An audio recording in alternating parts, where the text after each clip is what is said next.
And we're back, guys. Oh, I'm sorry for those of you all that were on the first live stream. The joint just cut smack out on me. And it took me a while to figure it out, and then some other stuff came up. But I got back as soon as I could. So I appreciate those of you all that made your way back. Hit that like button for me while you're here. So if you're not familiar, this is the Future Impact V4. And let me see what we got here. Yeah, appreciate that. Yeah, you was here for the first one, for the first live stream. Appreciate you stopping back past. But we got the Future Impact V for VIP. This is the latest version of the Future Impact. You see it's a lot smaller of a footprint. Let me see. Let me do it like this so mic stand doesn't cover it. But much smaller footprint. The controls are basic here. So let's just look at what's on the pedal real quick. So let's go ahead and start there, and then we're going to jump right into the software. If you want to hear like a little bit more of some other things, you can check out that first 45-minute live before it went wrong. But so you got the program knob. This allows you to scroll through different presets like individually. Now, one thing I did notice about this unit is they still gonna have to do some firmware updates with it, but it is a great unit, as is. But certain little things like if you try to scroll too fast, all of a sudden it just starts skipping to going backwards. Now we're going backwards. So it's like if you go real fast, it goes backwards, which is weird.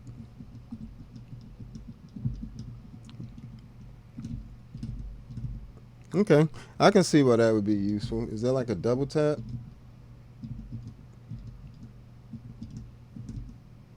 I'm not sure if it's a double tap, but yeah, that's still program button. Change your programs there.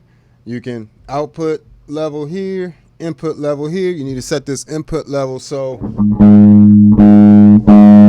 see how that red one just lights up just for a second there. It's gonna seem pretty loud, but it's reasonable. And then you have this center parameter knob, which allows you to control pretty much mostly filter parameters that for live stuff, because you can change a lot of a sound by just changing the filter around. So one thing I will say right off and you also have a balance here for your dry and your wet signal. Then you have a level for the overall level of the patch. Then you have the effect. So with the effect part, whatever is the last effect in your screen, in your chain on the program. So like if it's a EQ, it becomes like a tilt EQ. It'll boost your lows, or if you go the other way, it'll cut your lows and boost your highs. And also, if it's a chorus or something, it'll be tied to the speed of it, things like that. So the way you save it once you do something on the pedal is you hold this button down, the edit button, hold the edit button down, and then you'll see this number begin to flash, and then you just put it change it to whatever slot you want it in, press it again, saves it. All right, and then you can also scroll through the presets by banks of 10 by pressing it if you don't want to, try to do it that way. So got lots of sound.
So yeah, now we're getting into the stock stuff, and I'm not crazy about the stock presets, so I'm not really about to go through a lot of them.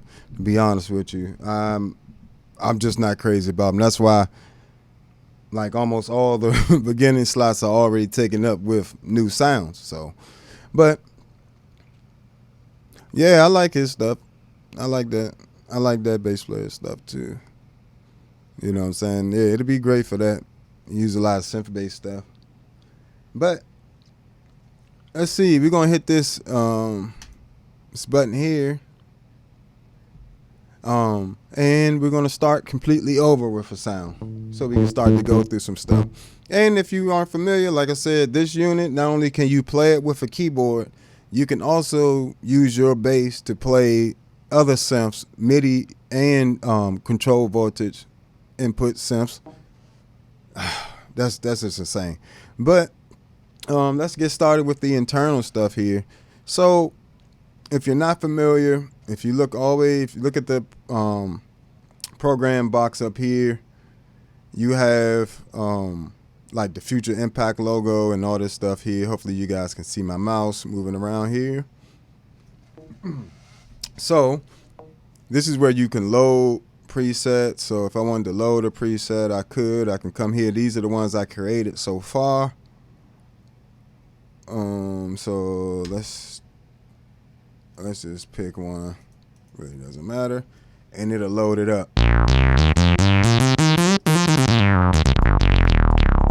Also, if I wanted to save something, you know, I just would hit save.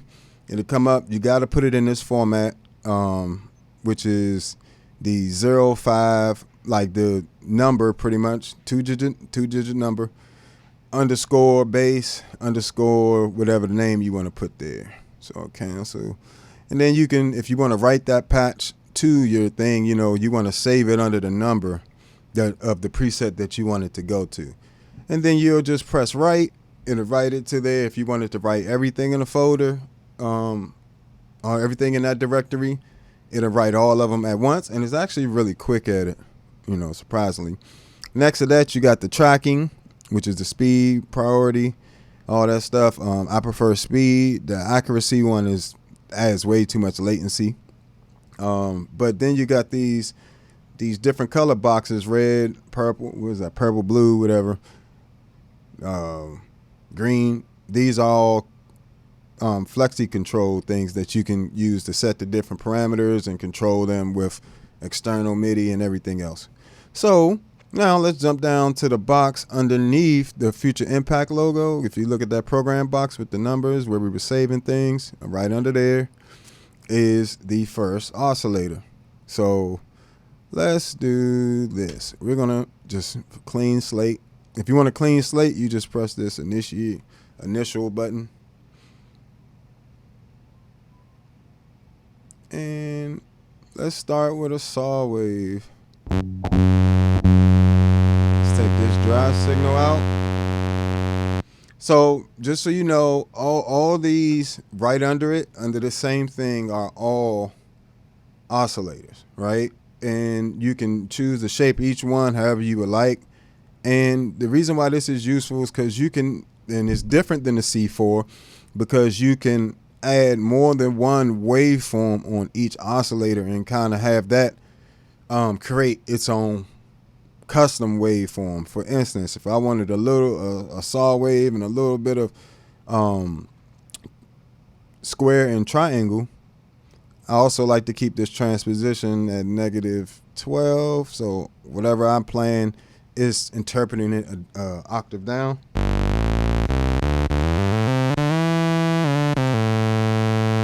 Right, let me turn this up.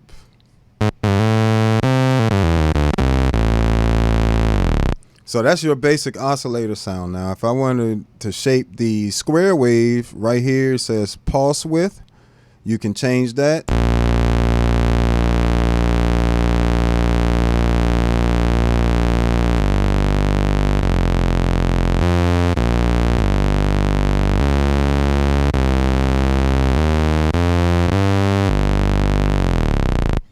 Well, now, even with that one oscillator, it's getting nasty in there, right? So it's already down an octave because I did the transposition here, and this is the way I prefer that it. I mean, I found it tracks a little better. So I bring the VCO transposition down to -12, and then these pitches.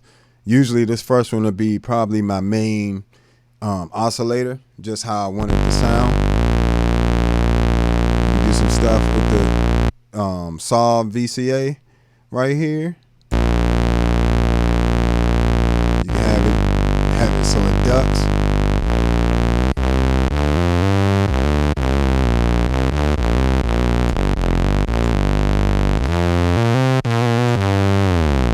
So you're already getting into nasty territory there, right? And then you start, so that's the first one, right?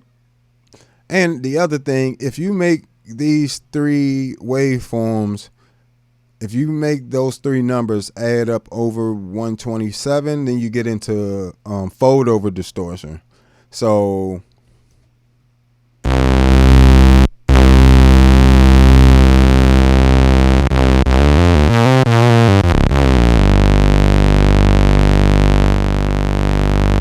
but one oscillator won't do it.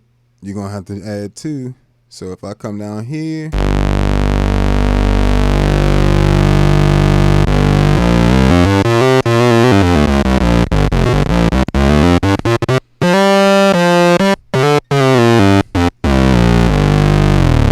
literally causing distortion, right? So now if I wanted to take that,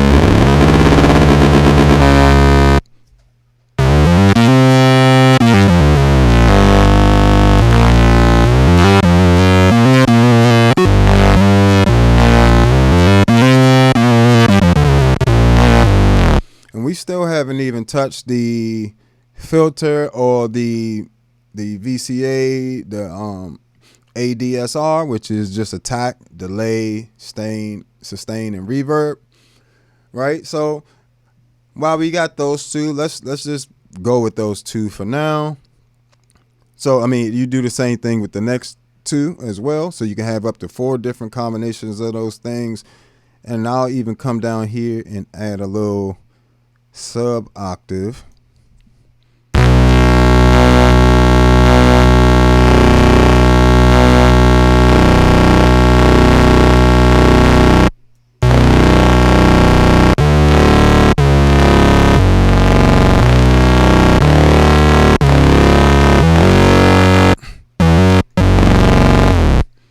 And if I don't want it to do so much,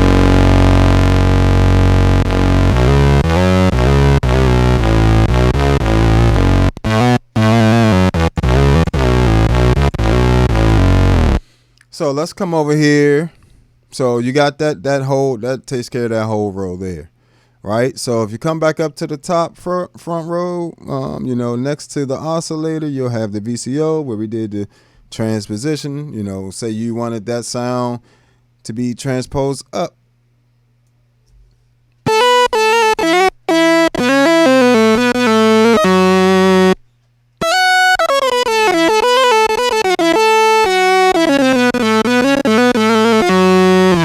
So now you got the same sound.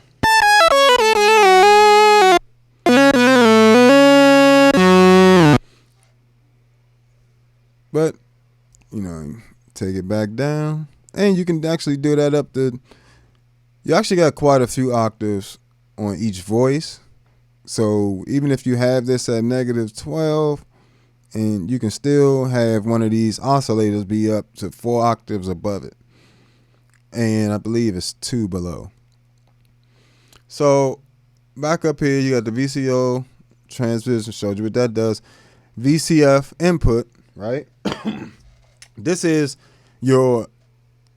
like a mixer for your filter. Like, kind of think of it like that. So the first, you got this synth knob here. We can turn that off. We can have our dry signal. That's going to go into our filter. We can also have a drive signal. I'll just put a little drive on that so you can hear the difference. And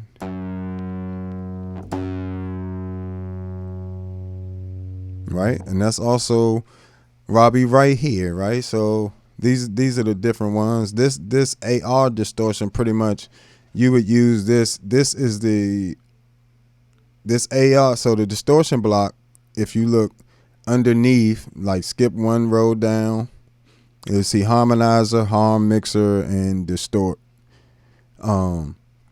That's where you would add your distortion at. But you can only add distortion onto the dry signal. You can't add distortion onto the oscillators unless you use the fold over method, the fold over distortion method. So now with that, you have, so you come down here, you got, and then here, is your harmony block as well. So if you wanted to do any harmony stuff like fifths, octave down, octave up, all that's right here. So jump back to here, so pretty much your dry signal path, if you wanted to, if you don't want it to run the distortion, you use the instrument one. This slider still goes through the filter. This instrument slider. Now this one, if you look over here, this one is your dry signal. This one won't be touched or processed at all. But I don't even use that. Why do I need that? It's like, nah, it works. It's useful sometimes. So you got that, and then the AR, which is attack and release distortion.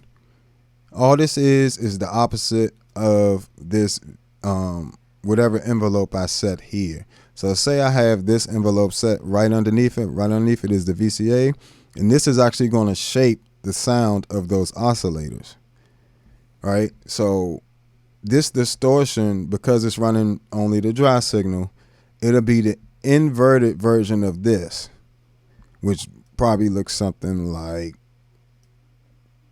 this. And what that does is when the dry signal is fading in, let's say we have this. Let's do this. Add it. See how that happened? That's what that's for.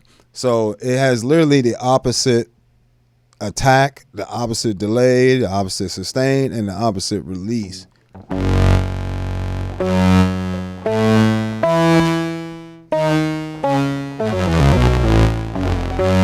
So if you wanted to do like fade-in sounds from the filter, like your distorted dry signal, and run that through the filter, and then that would then not compete the same way.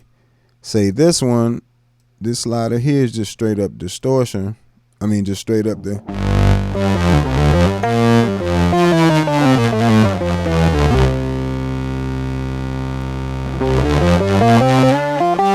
Right, but this one has the inverted version of that synth one. So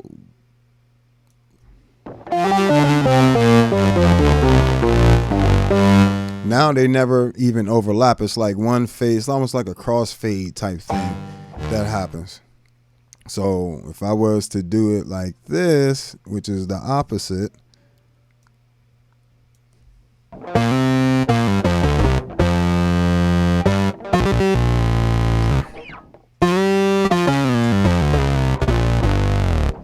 So it just starts synth and then goes to the distorted sound. So that's the difference with that slider. And then you also, the synth one, of course, is the volume of all these oscillators combined, the overall volume of this running into the filter. Then we got the noise generator here. And you actually have a white noise generator.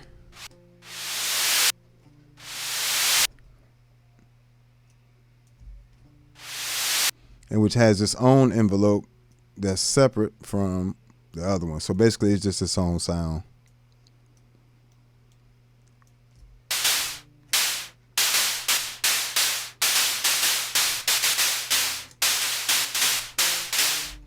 So that's, and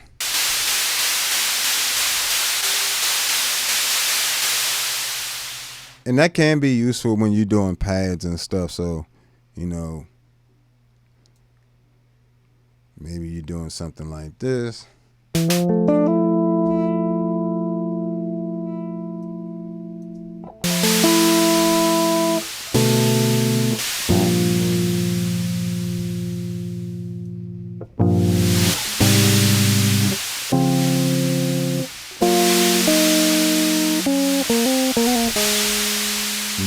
the volume of that down.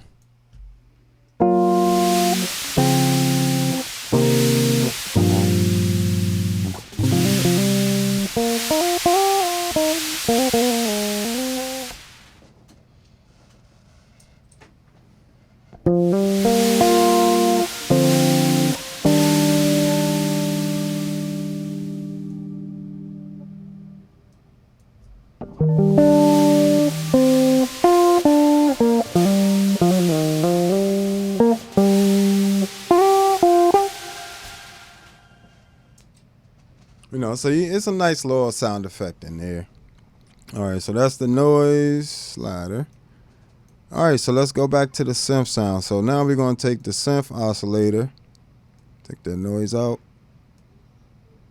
bring that up. This is going to allow all these oscillators to come back through, right? And we're going to change this envelope back.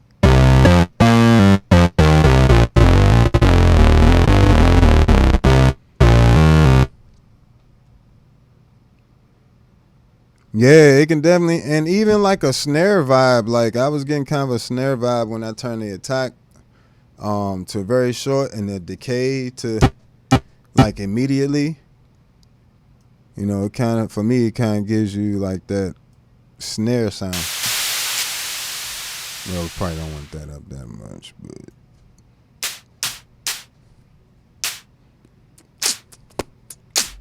You know, and if you run that with the actual instrument signal,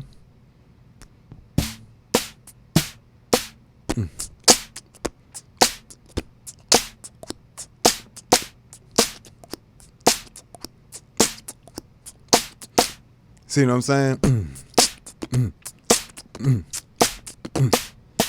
Just like it sounds just like very snare like. So, you know, that's another use for that, you know.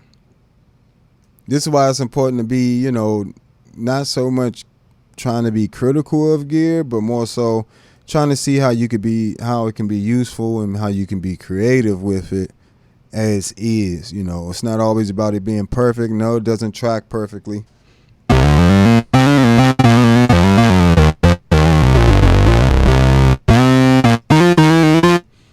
But tracks decently enough. So moving on. You'll have these dots next to these little buttons. And so you have pretty much this is going to switch it from vintage to the new filter. The old filter, the vintage one is the original full Future Impact filter. So it's kind of glitchy. You know, it's not perfect. You know, not as perfect as the new one. Is a very nice sounding one as well. And then you can have that at a 12 dB or 24 dB slope. The 12 is way less aggressive, and you know that's more of that mood type thing you got, you know. Then you also, next to that, you got your cutoff frequency here.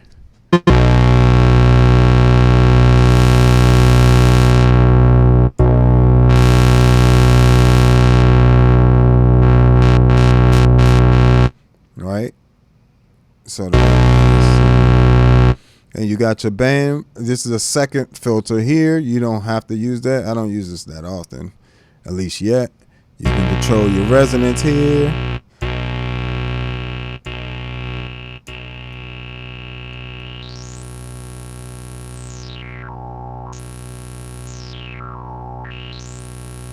You really hear that filter sweep then. And you can change the filter type here. Low pass, you know, band pass filter, high pass, and NTC, right? I prefer low pass. We doing bass.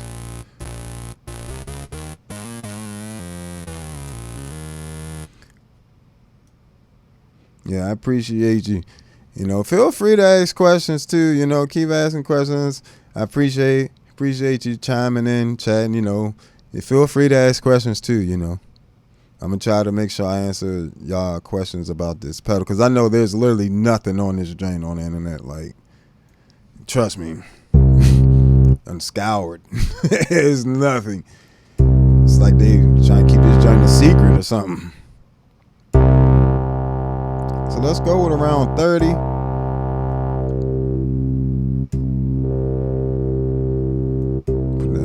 50.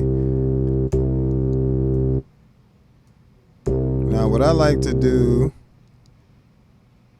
have this on reset, that envelope mode, I come on here, turn that on reset, and then just put this around like 20, 30. And that should open that filter up when we play it now.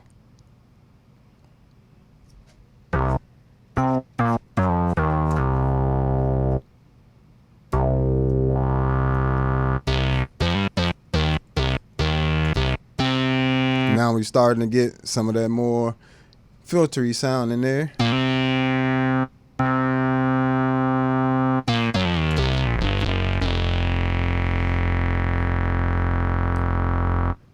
All right, and let's go over to this section right underneath. And for now, we'll come back to these two, the accent and the pitch follow slider, in 1 second. We're gonna come over here and we're gonna do the same thing like we shaped the actual sound of the oscillator. Now we're gonna shape the sound of the filter. Let's see, we're gonna have it hold open for a little bit.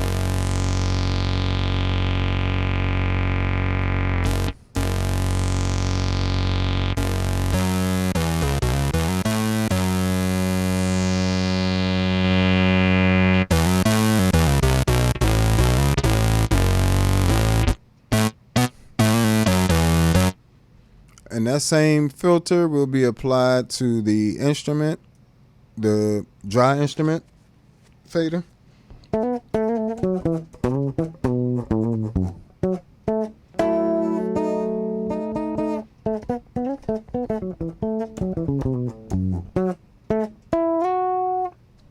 Which you can't, let's see, let me.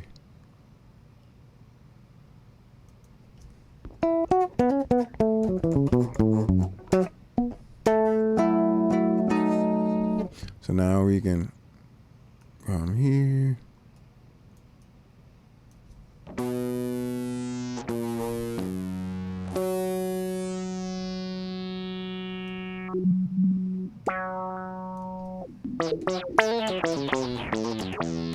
Now we're starting to get into that territory. See where all my volume went.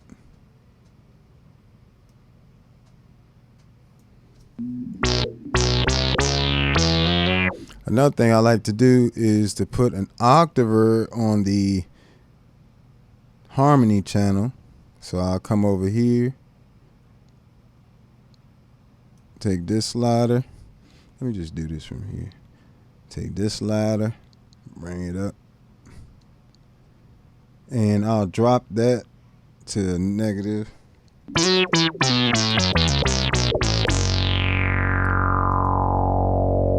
let's take this one out.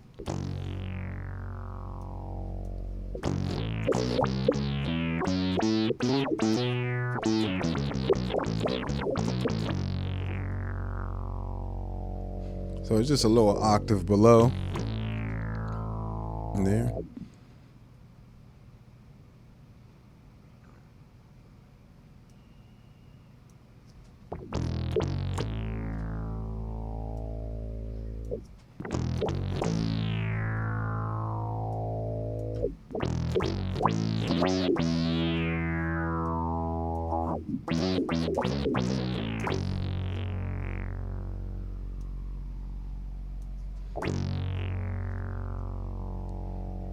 All right, let's get some volume on this joint. Where my volume go?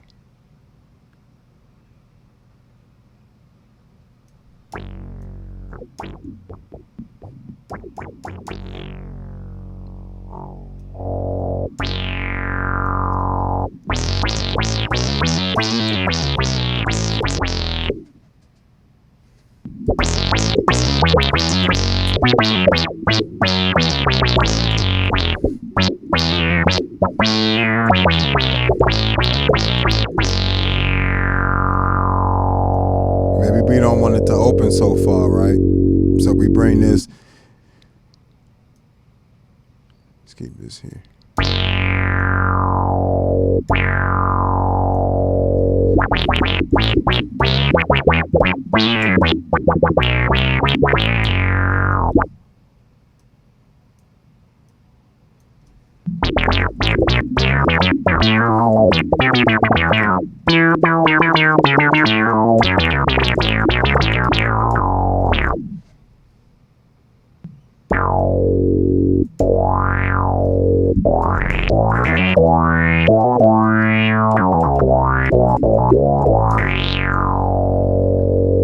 So, oh, and just so you guys know, I don't know why I always do this. So this one, the blue side of it is for the oscillators, shapes the oscillator sound. And while this side shapes the filter over here. So this is the filter. This is the shape of the filter. So say I wanted a fast attack and I wanted a really long decay on that to get down to this point. And then the release. Get that really sharp.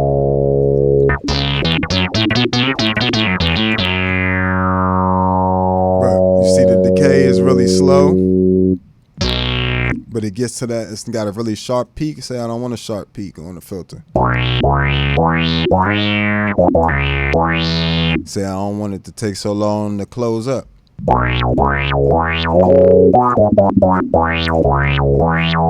See, this gets you, the attack gets you to this frequency cutoff, right? So whatever you set this to, the filter starts from the bottom and opens up. You can you change that on you? Well, this one doesn't. It just opens. Usually you can typically have them open and close, you know, but this one opens, right? Which is what I mostly use. I don't really use the one that closes anyway. But you see how quick that is? But I bring that decay. It gets there. Now I can have a sharp peak. And it'll take its time to delay, or I can have a wide, make it take a long time to open and close.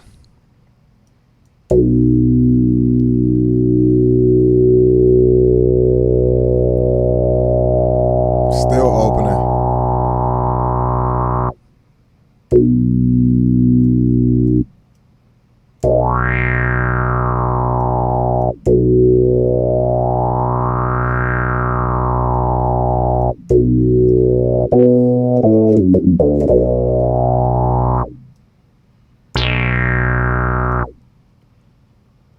So yeah, so you get your nice filter shape there, and then you can rock with that.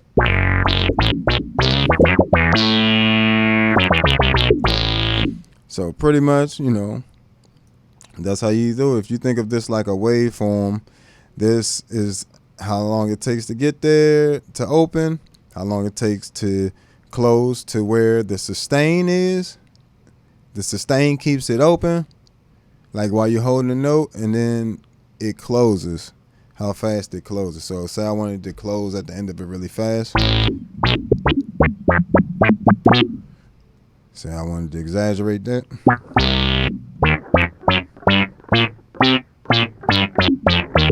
You see how long it takes? It's a lot longer to close.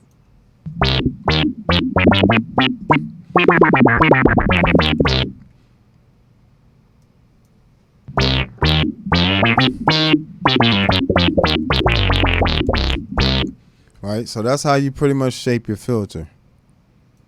All right, moving on. You got this LFO section. I think of this like, well, how I use it at least. I use it like well, you can use it in two different ways here. You can use it to make the filter open and close. So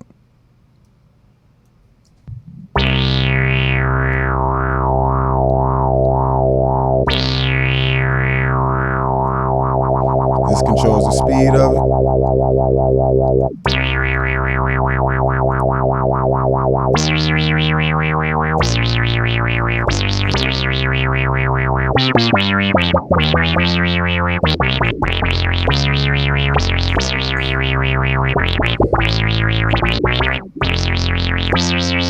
Right, that's on the filter. I like to use it on the oscillators, the VCO. And VC, just all these VCs just stand for voltage control, right? This just come from old synths, the original synths and stuff. But you can just think of like this is VCF. You know what I'm saying? So like it's like the O, and here is for oscillator, VCO is for oscillator, VCF is for filter, VCA is voltage control amplitude. So basically the shape of all of this combined together. If you wanted it to fade in or whatever, we went through that. And then you have this LFO is going to just the oscillators, the VCO. We're going to turn it off of this, and then we're going to add this delay. Now, the delay is not going to allow it to kick in until like after a certain period of time. So let me just make it really dramatic.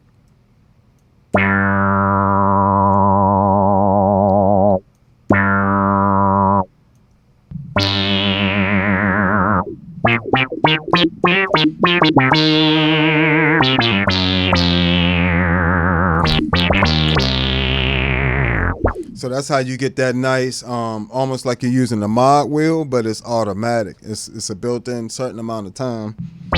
But if you're just playing a note, it doesn't do it. But you hold it. Now, if I take this delay off,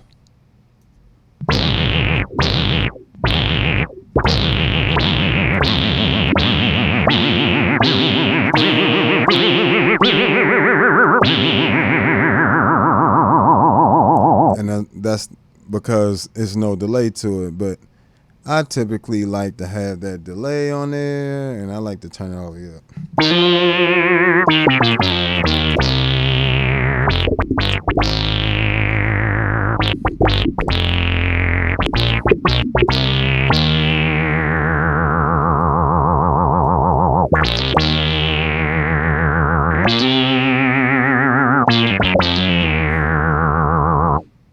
Yeah, and this is just the depth, and when you're looking at these two slides, just how intense you want that effect to be, or to affect it's really just modulating the pitch up and down.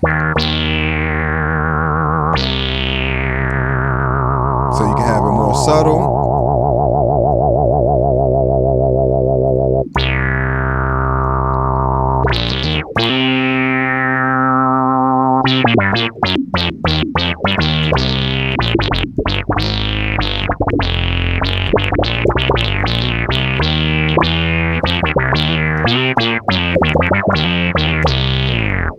So now you really start getting into some nasty work there. And let's just hop back up real quick. So this accent knob just allows to your loudest, on your loudest part of your playing and the dynamics, it allows it to go above the filter, like above the cutoff, frequency cutoff, right? So depending on how hard you play, your loudest note, this will determine how much your loudest note will go above the frequency cutoff.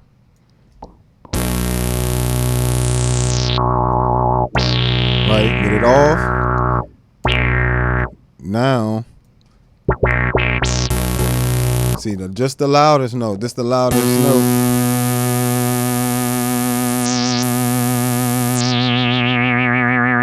So the whole time I can be doing.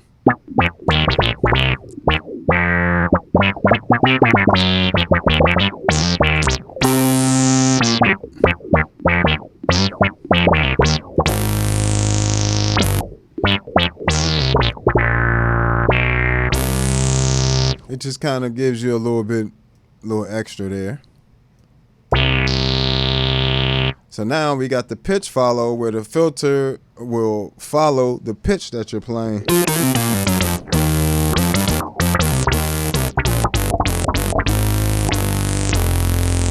Versus without it.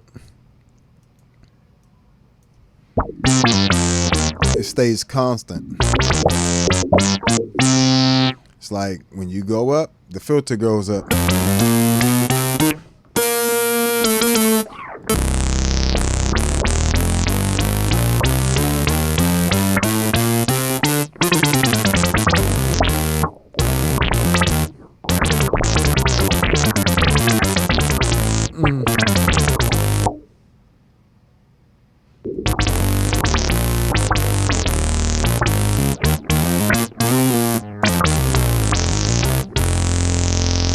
And again, you can also audition these right down here.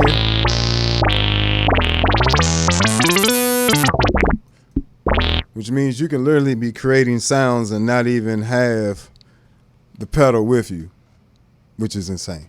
And not to mention or forget, you can always just double these sounds up with other synths. Like I said, I can play my Enzo X with this Future Impact through the MIDI, and I don't have to worry about trying to split my audio signal to track two different synth pedals if I wanted to use them at the same exact time. Say I had a lead on the Future Impact, I wanted to use the layer on top of a lead on the Enzo X. You can get it from there. So, you know, that makes it pretty cool, as well as or a lead on the keyboard, and it keeps them really in sync together as well. So that's another thing I was worried about. Okay, if I'm using an internal synth sound, is that going to have less latency than it will when I'm using the MIDI side of it? And they play very well together. Meaning you can use your laptop, you can use your iPad, you can use your iPhone. You can use your iPhone to run sounds from different apps that have it's a lot of apps now that you can play on now. You can run sounds from GarageBand or wherever. You know, it's just a lot of features on this thing. So let's keep moving. We went through the harmony section briefly for the distortion, but let's go back to it. So now we got the distortion side of things.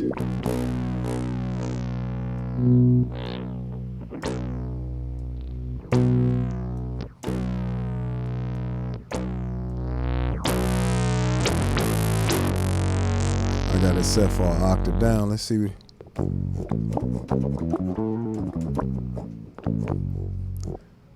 Trying to figure out how to get some volume on this joint.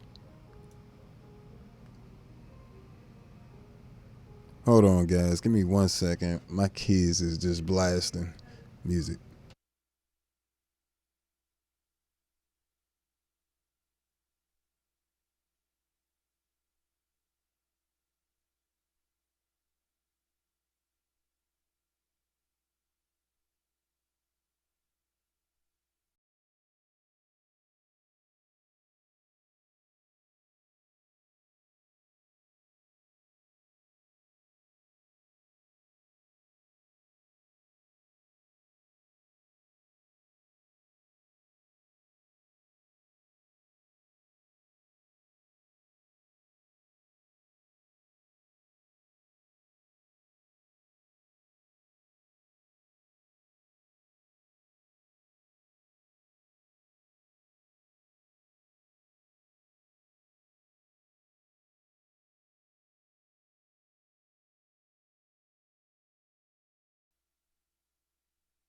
Sorry about that. So, you know, if you got kids, you definitely understand.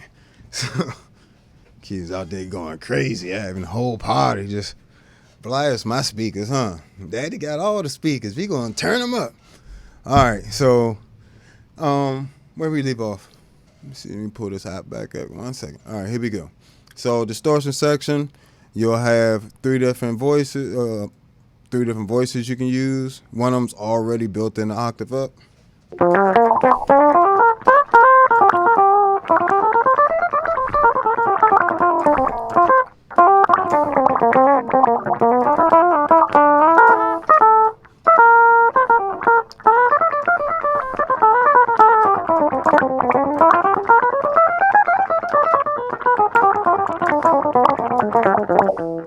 Right, and of course you can have your regular, use it like a straight up octave pedal. And then you can even have an octave down mixed in there too.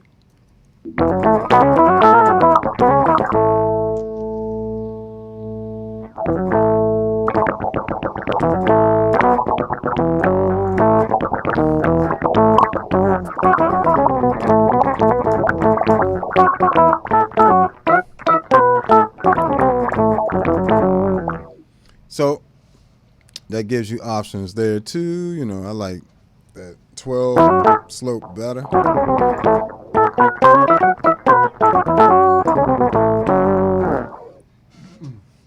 So, if you really don't want too much going on, you know, you can have this as like an octaver. You can have this as an overdrive, equalizer, a chorus pedal, a delay pedal. You can have it as just a MIDI controller. This gives you so many options, like, you know, and then so you can have like a 4-part harmony here if you really wanted to, so you don't need an octave up. So let's take an octave and a fifth. I think this one does it. No. Yeah, it's 19, I believe.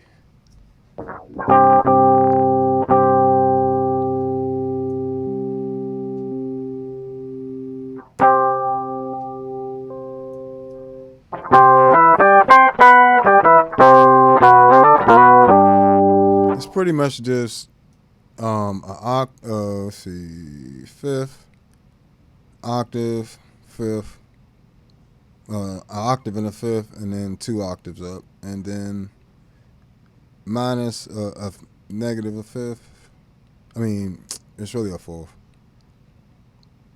And we got down an octave. So yeah, you got some options here. If you wanted to have those fifths, you know, that's the cool options.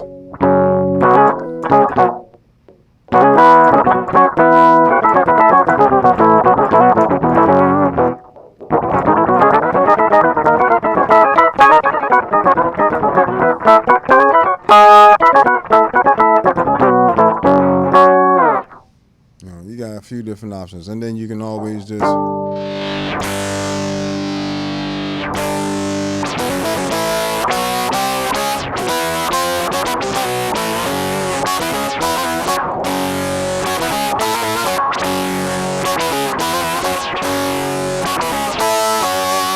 mix that with the synth sound.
thought they said something in the manual about it being able to choose. It might not have been this pedal.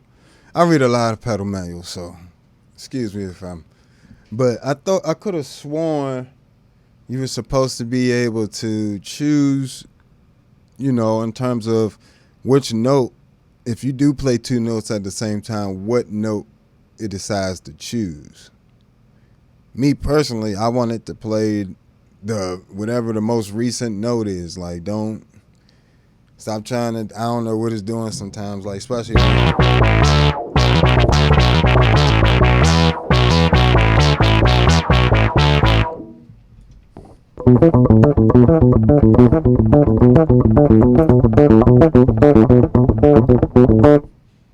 So, I mean, I don't understand what the problem is. It's not like I'm doing. I can see how that would be problematic, but.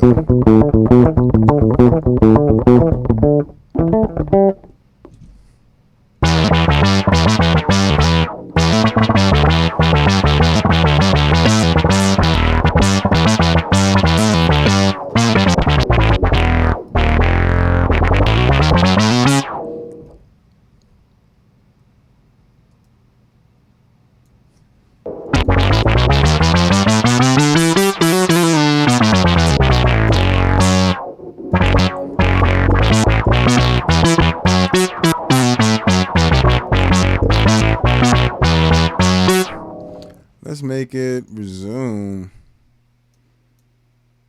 wherever it last left off. Oh,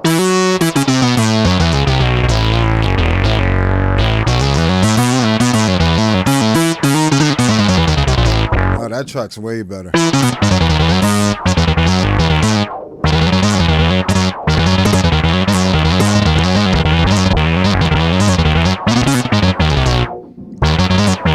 Still can't quite keep up.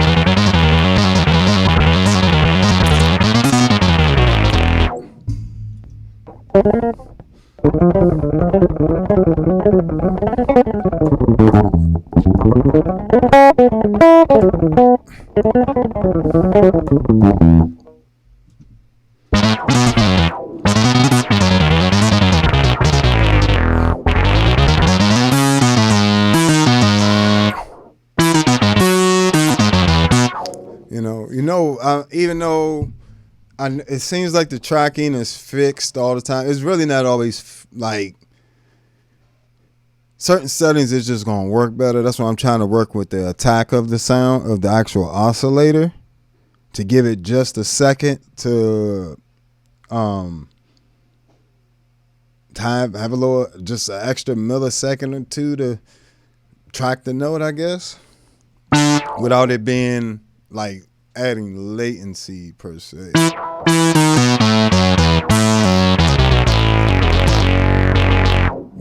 2, 3, 4. 1, 2, 3.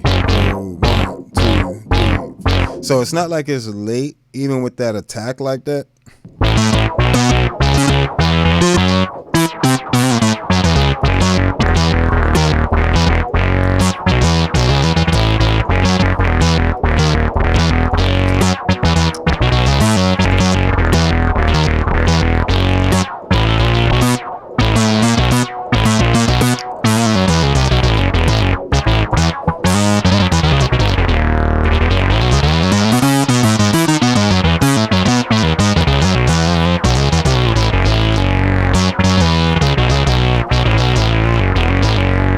Yeah, that track's way better.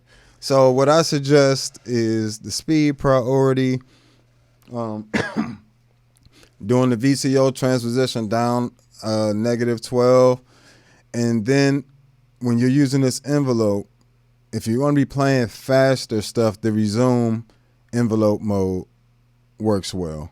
And what I have over here, like I have the envelope following the filters envelope following the ADSR primarily, and just a little bit of the envelope follow, which is this one. Excuse me. It's like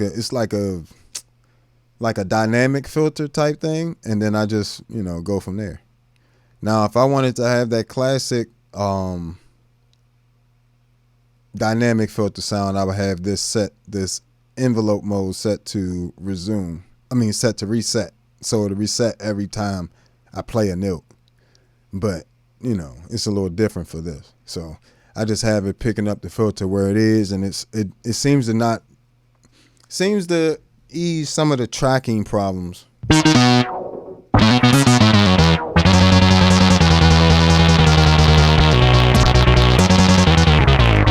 It seems like it can just track it.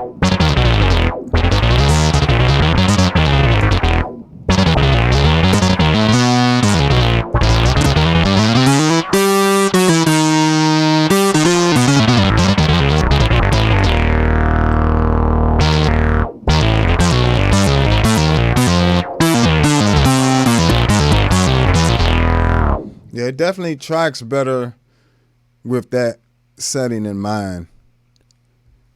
Especially this, keep an eye on this, the attack of the oscillator, of the envelope. That's the ADSR envelope for the oscillator. And keep an eye, and like I said, transpose it down a half step, and then let that first one, like your main oscillator, it'll just stay at 0 on the pitch. And then if you want to put something above or below it, you got plenty of options. And you also still got another one you can add there. So, if you only wanted to add one of these different wave options per oscillator, you can. Just because you have 4 don't mean you need 4. Don't mean you always use 4. Like the MXR bass filter. Oh, just a quick shout out again to one of my subscribers, Neo Lover 23. Oh, Neo Love 23, for helping me make this happen. You know what I'm saying?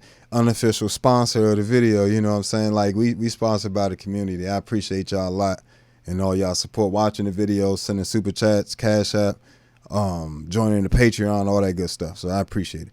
And there will be a pack for this pedal too. So all these sounds I'm making and creating, you will have access to them through the Patreon. So make sure you sign up there. If you want to support the channel every month, you can do that there. If you want to send some Cash App or something like that, I appreciate it all. So back to your regularly scheduled program. One more thing. Don't forget about the packs for the other pedals. Packs for the C4 synth. Got a brand new Enzo X pack. Has some fire sounds on there.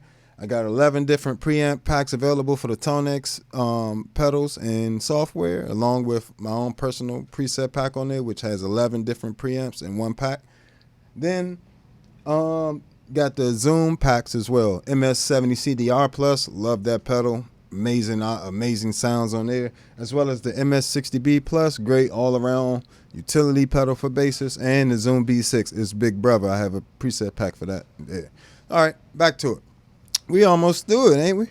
All right, so we went through all these different sections, harmony. So this particular section here, next to the distortion section, this controls how, like when you're using a keyboard to play the future impact, how it responds, like to the portamento time and all that good stuff. So, and you can have it sync to the pedal, or you can have the pedal sync to the keyboard. So either way. Then this last little knob here controls your pitch bend range as well. So now if you look at the external, that's going out, so if you want this to be able to, say you wanted to layer that, you would keep that MIDI out on, then you can control that way. You got a couple other things here you can do with, when you switch to this thing, if you want this to go to a specific program change on another keyboard, like say you're setting this up for a show, you click on the future impact, it can send a message to another MIDI device to go to a specific patch there or preset there, and it'll work for effects pedals too. So say I wanted to set up the future impact with the MIDI integrated into my MIDI on my pedal board, I can have it when I press that MIDI switch on there. When I press that particular preset, it will change my other effects pedals to, you know, whatever they're set up to for, say, program change number 1. And that way it keeps me from tap dancing. As soon as I pull up a preset, bam, all my other effects that I need for that preset are ready to go, all through the power of MIDI. That's one of the reasons why I recommend it. And like I said, if you want something that go on your board, that'll fit real nice on your board, don't take up a lot of space, these are awesome. This is the main MIDI brain of my board, which is a CME H2 MIDI Pro. You'll need something like this or a MIDI interface in general to pretty much edit on the computer with the Future Impact. So these run you about $40-50, but I promise it's worth it. Even when you're not using it for the Future Impact, you can, if your other pedals that have MIDI, you can run a ton of different options. You can have different presets programmed in here. This can run USB MIDI as well. So like I actually have six of my pedals on USB MIDI, including the Zoom pedals. Those are USB MIDI. And so like all that, when I'm pressing different program changes on there or on my MIDI captain on the floor I have here, I press that, it can change the through this device here. So the MIDI captain runs into here, and then that splits it out, that MIDI signal out to all my other pedals that have MIDI. So the Future Impacts are going to be included in that. And so I'll be able to press one foot switch on my MIDI captain, and it'll turn off any pedals I don't need, turn on the Future Impact to the exact setting, the exact program change number it needs to go to, and the other effects that accompany it. So MIDI is quite amazing. I know it's expensive to get into a little bit. You know, you're going to spend about an extra $300-400 just getting into MIDI for your board. But when I say it is a life-changing thing, you know, it makes everything like feel like a multi-effects unit. Like now, when I go perform, I don't probably press nothing. I just press my MIDI captain, and it switches everything. And that way I can have access to more sounds on stage. You know, I can create more atmosphere. I can do whatever I want from there. So the MIDI portion of this pedal is amazing. In addition to, like I said, with MIDI, you can set up lights. You can set up like display triggers, and like say you got a display, you know, you can set up everything, lasers, whatever you want through MIDI, and have that send it out to everything. Like I can set up my MIDI captain where it can send out light commands to change my sounds. You know, it can change, say you're reading sheet music, it can change the sheet music, all that stuff. So don't be afraid of MIDI. I know it is a weird thing for us. I'm just getting into, you know, the pedals that allow us to do more MIDI type of things myself. So I know at first I was a little hesitant, just because I'm a little old school, clickety, click, click, click, 50 things. But when I say, if you really want to have access to all these sounds and things you're building at home or whatever you're buying, whatever it is you're doing, MIDI is going to help you call those up on stage and not have everybody wait 15 minutes for you to get one sound. Okay, there's my MIDI spiel. All right. So next to that, you got the main mixer, and that's just your drive bass signal.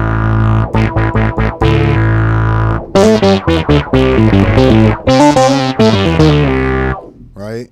So that's your actual dry signal there. Then you're going to need these VCF Lin and VCF log. You need both of these to not be on 0 in order to hear anything.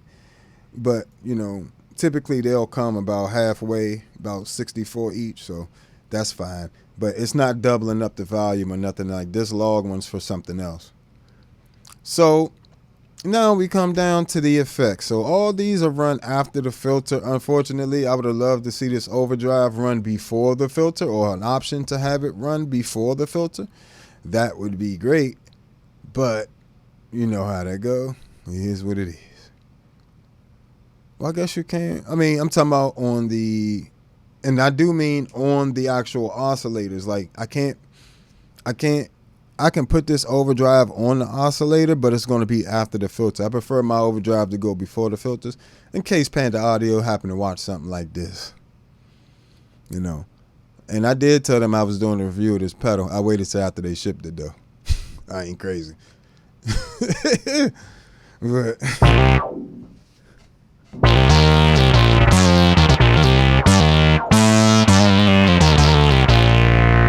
all right, so that's where we are right now. Let's turn off this distortion channel so we can just hear what the sounds like with the overdrive on.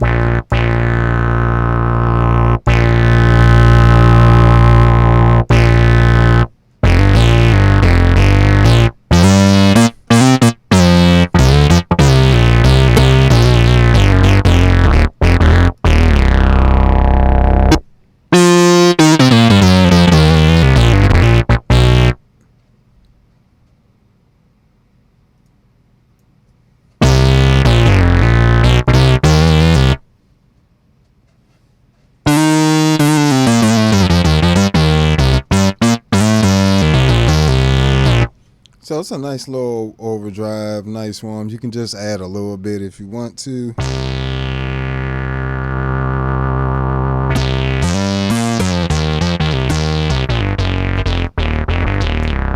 It's a tube emulation, so it has like that tube warmth type thing going on.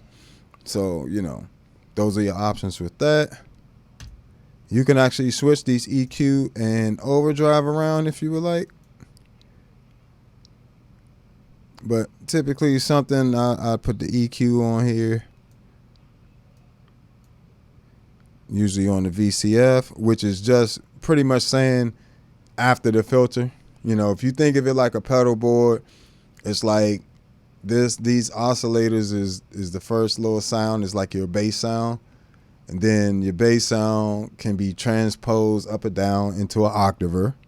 And then you run that octaver. Typically, we run distortion or overdrive into the filter. But in this case, we got to run straight into the filter. And then from the filter, you know, you can run down into the overdrive, EQ, chorus, delay, and you're out. It's really simple. It just seems complicated because, you know, a lot of times we don't know. I had to read the manual to get all this stuff. The reason I know this is because I read it. Like, when I first looked at it, I was like, I got to read the manual for this one. Even though I know what these things are, like I said, I have packs for the C4 Synth and the Enzo X. So all this is all the same thing. Like, in terms of editing and what the parameters do, ADSR is going to be the same on all three units, right? Now, what that ADSR is capable of is going to be different on each unit, but for the most part, most of them are emulating old synthesizers, so they usually have around the same amount of flexibility. I know the C4 Synth has a lot of set envelopes and, you know, only allows for slight adjustments of certain envelopes. So this one gives you full ADSR, you know. So, and I like to, you know, I typically boost around that 50 like that, and usually cut a little bit around 500. And if I wanted to change the Q of these, I could as well. So you get two different views for the EQ.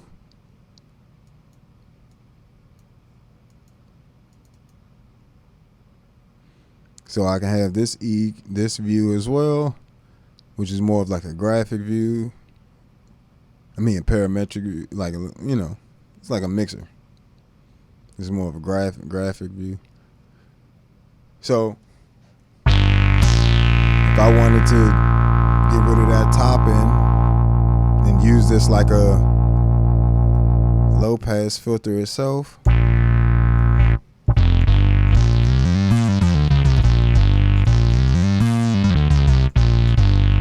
or if I wanted to dial in some more sparkle,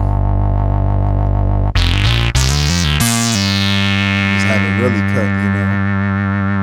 If I wanted more bottom,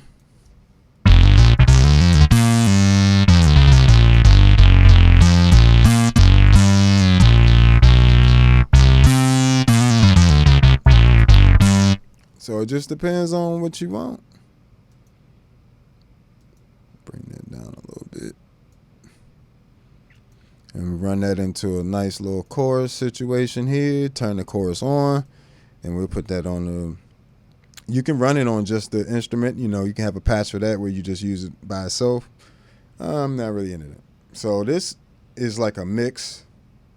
So all the way down is the signal directly from the filter, and you know all the way up is all directly from the chorus, 100% wet signal from the chorus. So let's try around 40% and like a nice slow chorus with a good amount of depth.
So there you go.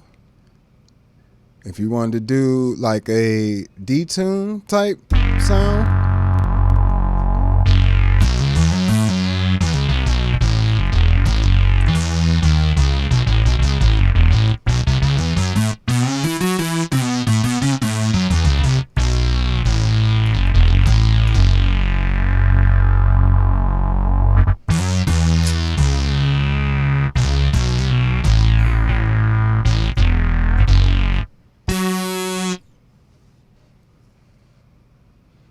and you got the delay. I don't really use a whole lot of delay on bass sounds personally, but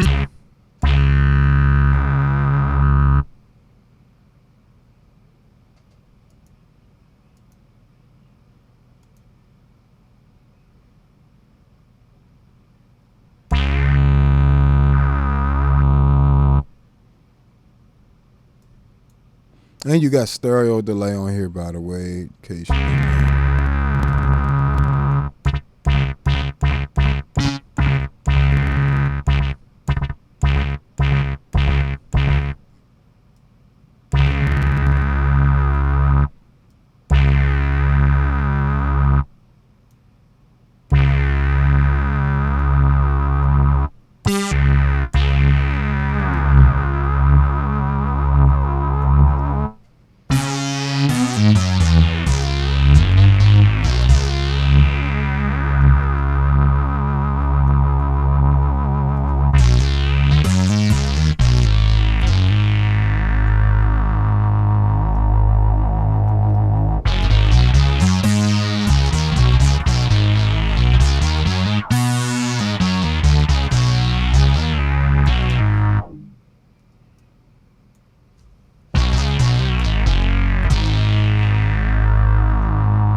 This chorus, bring that down a little bit.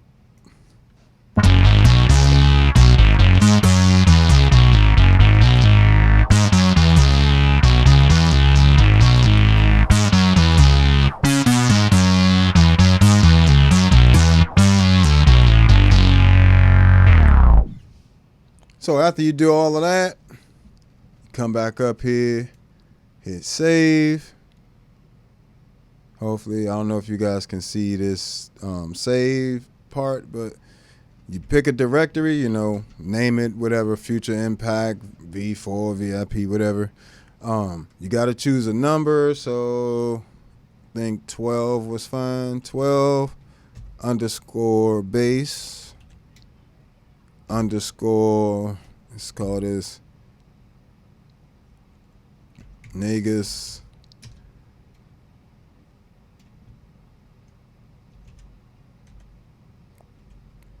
chorus synth.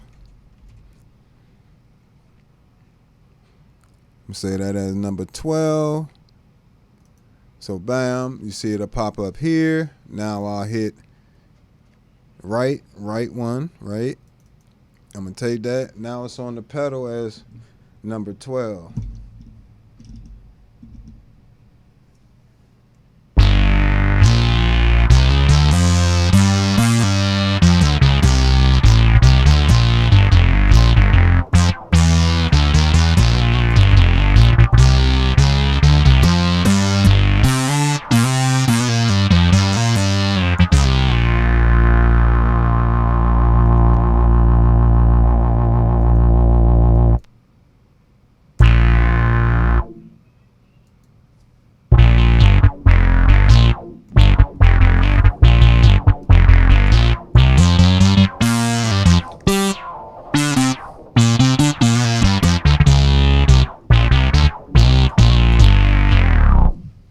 So there you go. That's pretty much the entire all you need to know about using this. You know, you can change your MIDI channel also down here. If you look by the piano, you got a little mod wheel here if you want to see. You can have these assigned to different things. Like I said, you can have this assigned to the flexi controls up there and do different things. You can have this MIDI channel set to whatever you need it set to.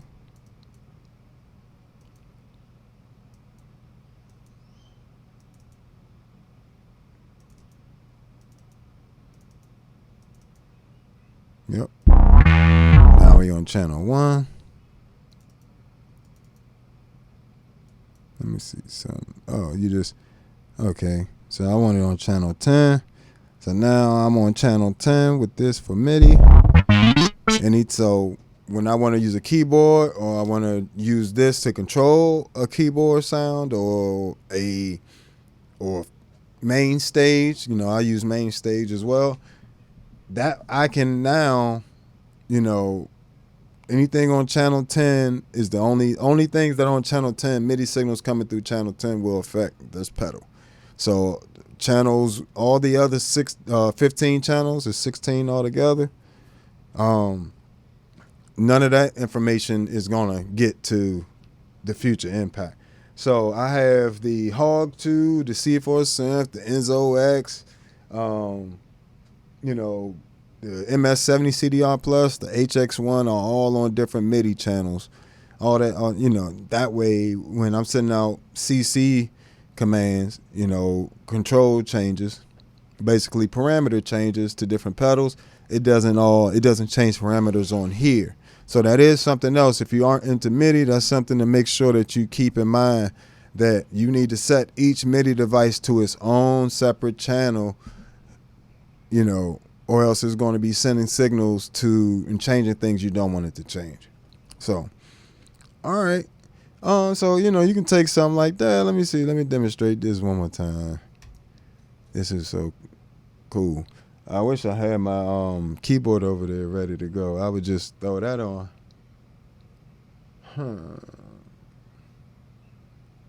Do I?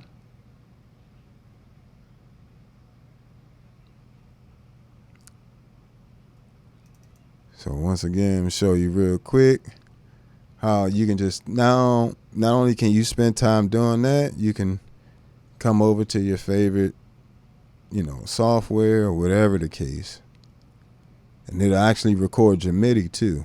So you can literally record your MIDI coming from your bass, and you know that'll save you from having to write out charts and stuff as well. Say you needed, like you wanted a transcription of your playing. Now you can literally play into the computer and get a decent transcription right off the back, but you're still gonna have to go back and clean it up. Let's see what they're talking about with the drums. See this thing does with the drums. So I'm gonna pick out a drum kit in main stage. I know you guys can't see it, but that's what's happening.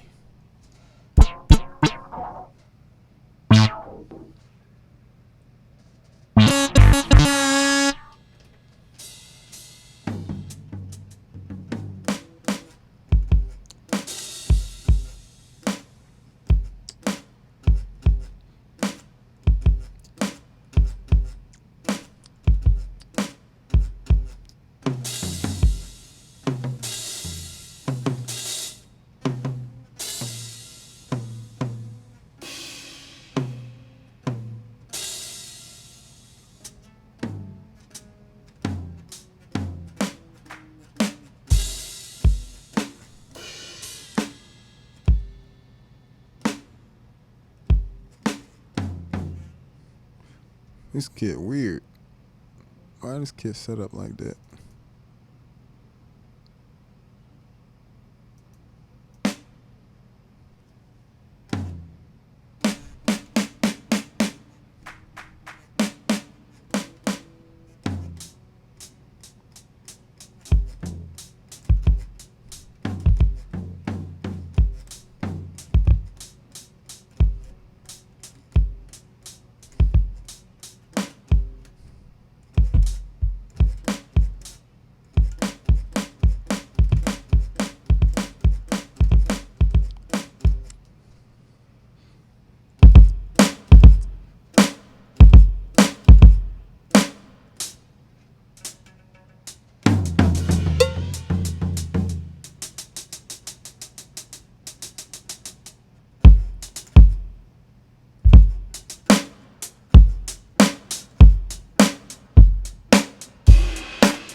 Only problem is it's monophonic, you know, so you can't play none of the drum hits at the same time, which is awkward.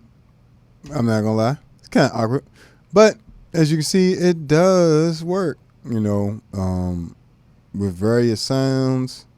Let's try something else. Like it's, you can come in here and, like I said, you just run your key bass from here. But what I would say is you need to, I can't do it at the moment, but the reason you're hearing so much latency is simply because of the me running stuff now. Yeah.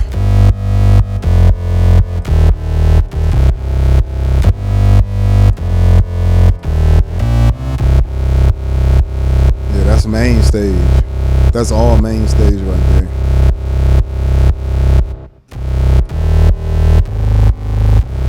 See, if you bring that buffer down right now, I got the buffer around 256, 512 or something like that. So if I brought that down to 32, you know what I'm saying? It'll be like literally spot on.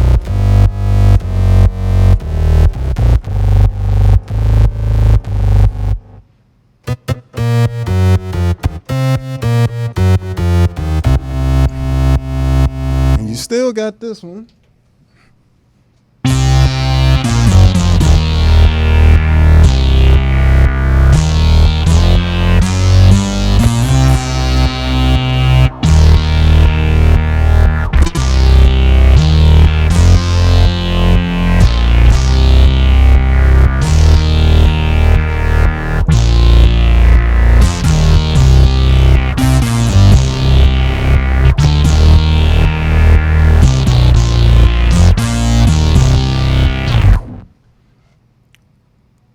Do you know how long I've been wanting to do something like that? Like now you can literally just double it. You can, you know, and I can still, if I wanted to, I can come over here.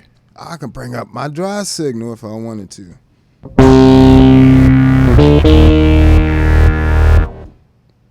You know what I'm saying?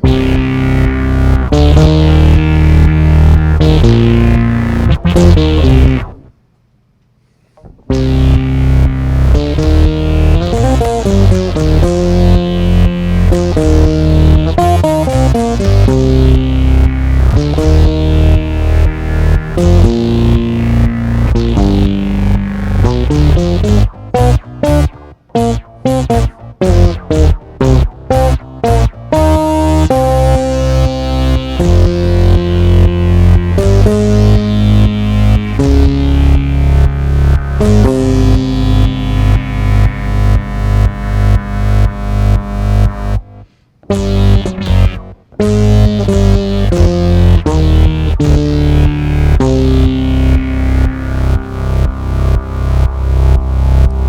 so you know the difference. This is the Future Impact.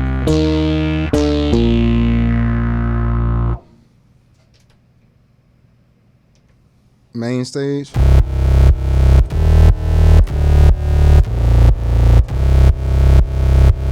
And so one thing I will say, learning this pedal and these, this or the C4 synth or the Enzo X, if you learn any of these, you can now work synthesizers.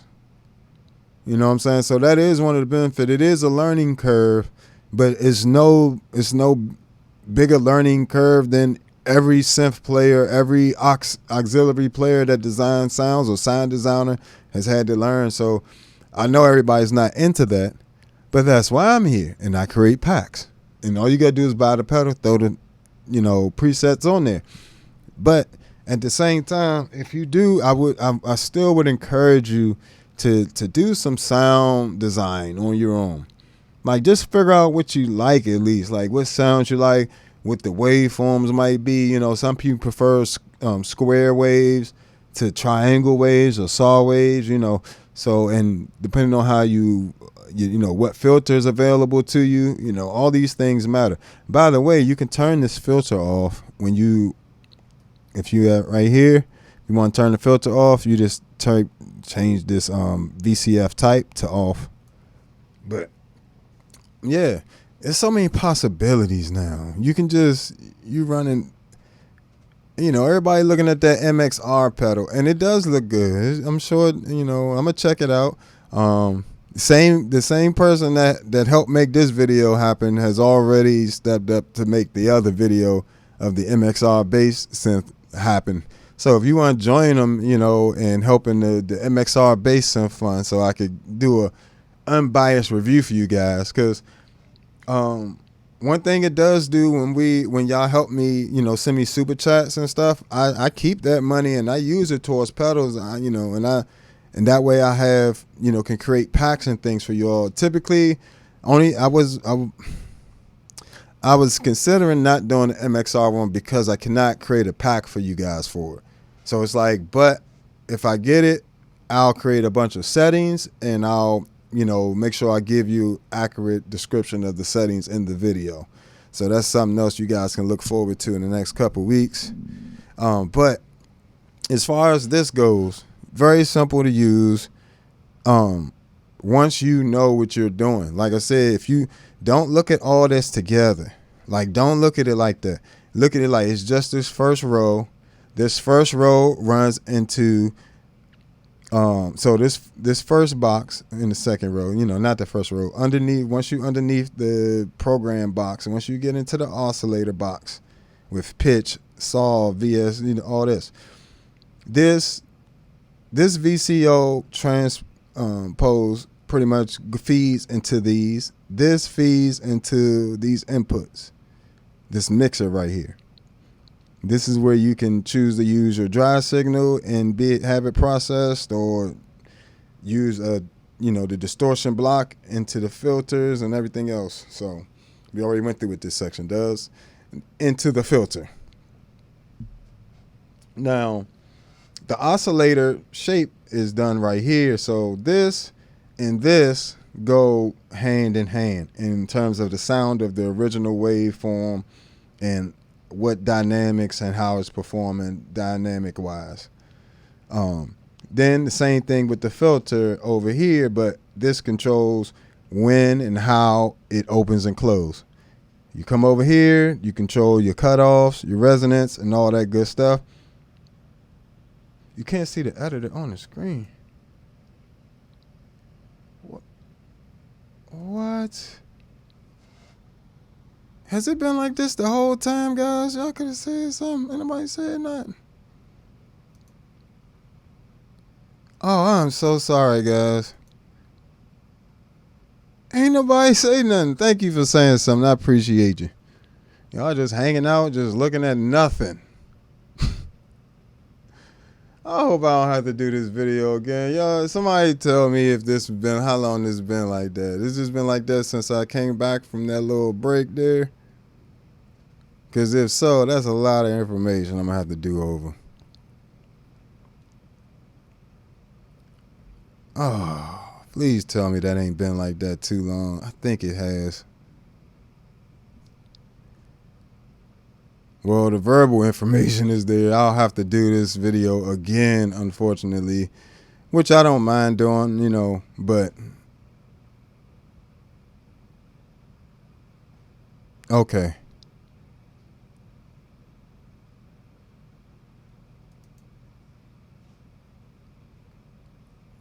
Yeah, sometimes this thing be doing whatever. Okay, so it was good. It was good. All right, that's good. I'm glad because I did not, you know. Okay, bam, yeah, we good. Awesome. So, yeah, this, okay, yeah, we good now. All right. So again, you go to oscillators, filters, into the pretty much the overdrive, equalizer, chorus, delay, all that stuff. So you out. And then, you know, but you got to do each oscillator and then decide what levels you want all that stuff to be. The levels is what of these oscillators what really makes a huge difference. You know what I'm saying? As well as adding these offsets and different stuff. So we went through all that stuff, but if you go look at any other synth, like say you have Logic or something, see which one they use for this. They use the ES, what's this, ES2? Yeah, if you look at the ES2, it's 3 oscillators. You pick your oscillator. You got a glide function, which is like a portamento type function. And then, yeah, you pretty much have all the same things.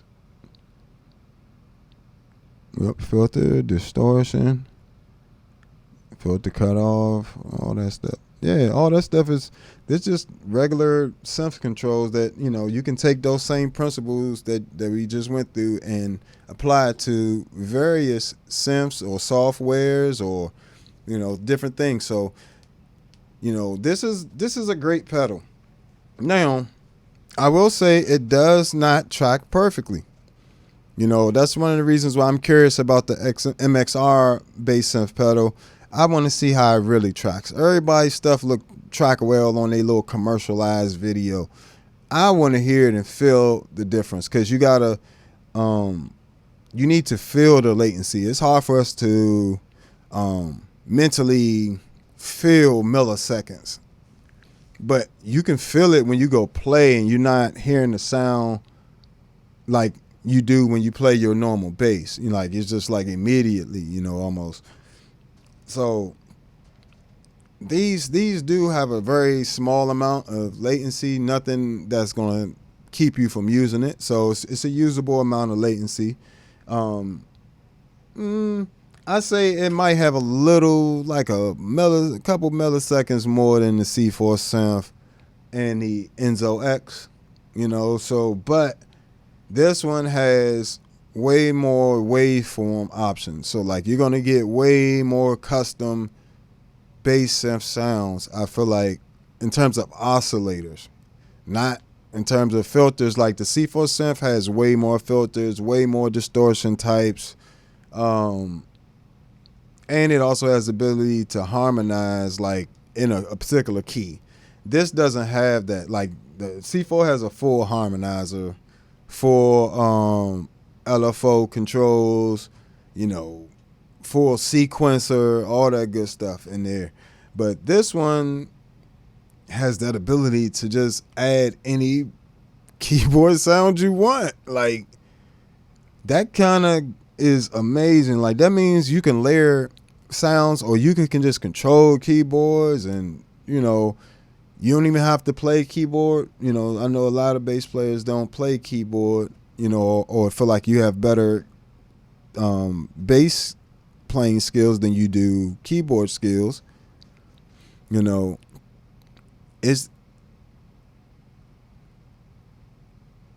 this is just crazy. Like the fact that you can play any, I'm thoroughly impressed with that.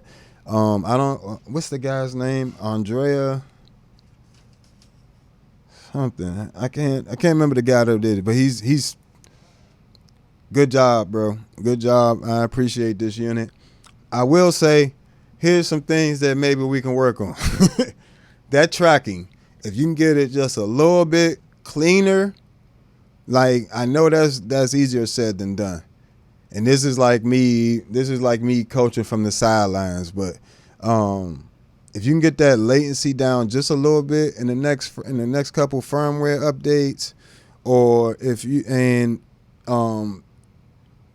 like get it to track a little bit more accurately, and that work on that, at least that fifth and octave thing. If you can work on that fifth and octave thing, like that where it's having problems going 1 to 5, 1 to fifth, 1 to 5, 1 to 5, an octave, boom, boom, boom, boom. Like if you can get that straightened out just a little bit more, everything else fine. You know what I'm saying? Get that tracking issue worked out, and then that little bit of latency, just a little. If you can knock just 2 milliseconds off that joint, I feel like it'll put it right in that range where it feels a little bit more immediate. So, and like I said, this unit tracks all the way down to your low B. There's not a lot of units that can do that. Like that's really impressive. It tracks all the way down, and yeah, I think that's all I'm gonna do on this for now. It's a thank you, Neo. Again, Neo Lover 23. I appreciate you so much. I don't know if you had a chance to chime in on this one, but I know you were here earlier, and I greatly appreciate you. And like I said, if you want to contribute to the MXR Bass Synth Fund and keep me, doing these honest reviews, because I buy all these pedals out my pocket most of the time, So it was nice having a little bit of help with that. If you guys want to send some super chats, Cash App, I'm telling you now, I'm going to use it towards the bass synth. And Neo can vouch. Soon as he sent it, I went and put my money with it and got the pedal to work on the packs. And Neo, I got a free pack for you coming, of course. That I can't possibly charge you for the pack. So I'm gonna do probably about 20, 30 more sounds with this. It'll probably end up be about 30 to 40 sounds altogether in the pack. So stay tuned for that, guys. Check out my Patreon. Sign up there. Subscribe if you want to do a paid subscription. That helps. I'm also gonna be doing a bass course soon where I cover. I have an entire improvisation course that I've helped. I have students at Berkeley, Juilliard, New School of Music, Maryland University. What else we got? Kids down in New Orleans. We got, I've worked with a lot of different students where my improvisation course has helped them get to that next level. And I want to bring it to all of you, and you'll have access to it. So it'll be on the Patreon as well, my improvisation course. I'm doing a bass technique course where I'll be going over how exactly I do all of my techniques, including the two-hand tapping, the, stride bass, which is like me playing, using stride technique from piano. If you don't know what that is, look it up. Look up like ragtime music. You'll understand then. But bringing that to bass, all that's going to be on there. And the general music theory course. If you're not up on your music theory, like I'm not going to do a beginner's course, but I'm going to do an intermediate course. There's too many beginner courses. We got enough beginners. I want more of you guys to start coming up to advanced and professional. For me, I like competition. I don't like just being at the top. I like a lot of people be at the top, so it keep the top honest. I like a lot of people to, you know what I'm saying? So yeah, I want you guys to flood the market with great bass playing. So that's something else you guys can look forward to. Let me see what we got here.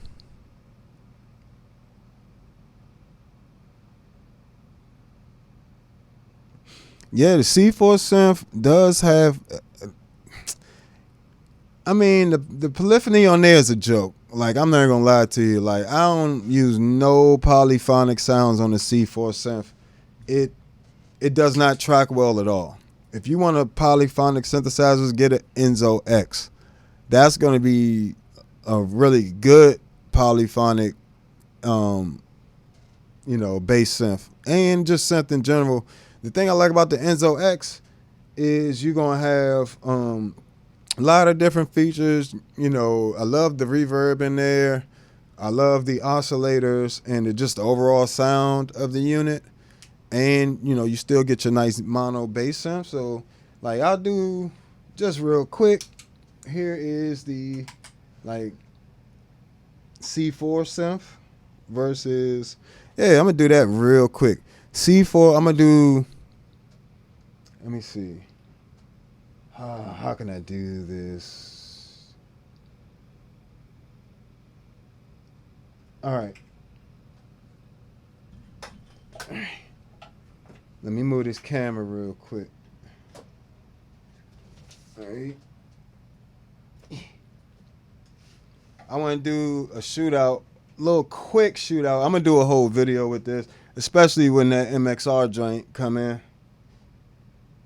I'm gonna do the Future Impact.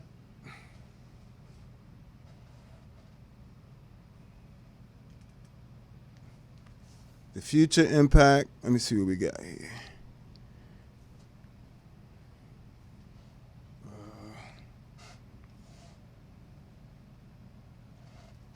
Let's do it. That's not too bad there, I guess. One sec. Do a little quick shootout. Oh, come on. See, I was going in the video. But I appreciate y'all hanging with me. All right. So.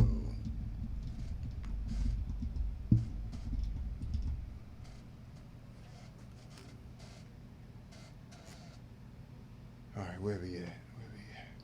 C4 synth.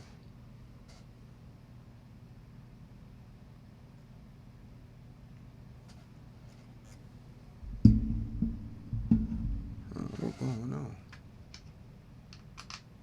Oh, I got it muted. Sorry. Okay.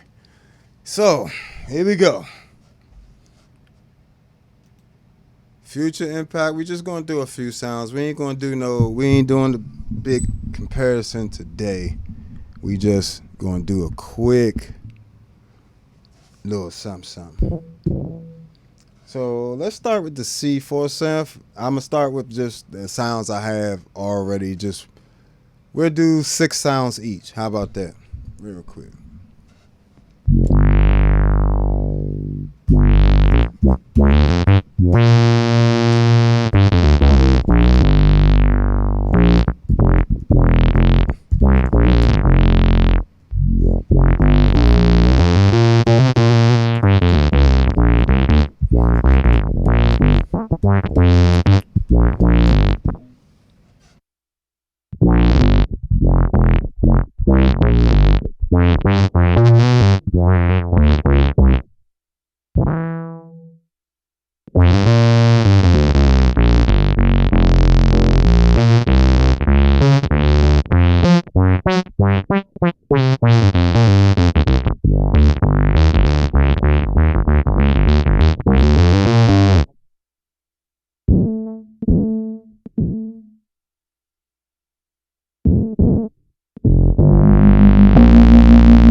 So that was the C4 synth. Here is the the Meris Enzo X.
So when you listen to all of them, they all have their own little characteristic to them. You know, they all are usable and for different reasons. Like this sound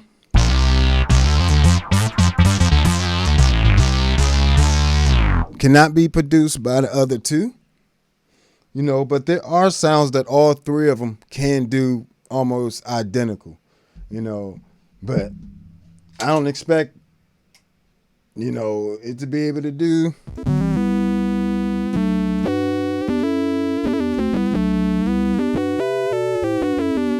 That's something that's very unique to this unit. You know what I'm saying? And you just throw on some reverb.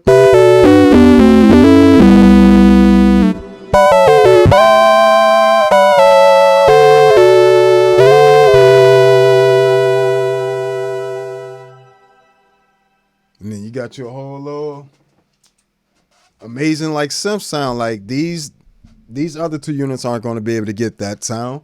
You know, even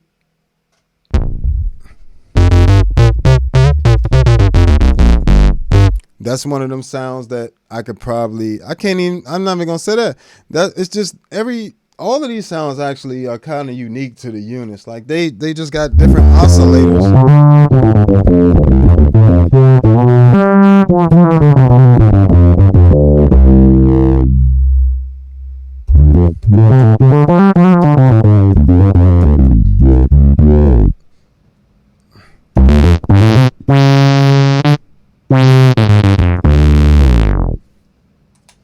But then you got things like these solo sounds, you know, not only do you have amazing pads,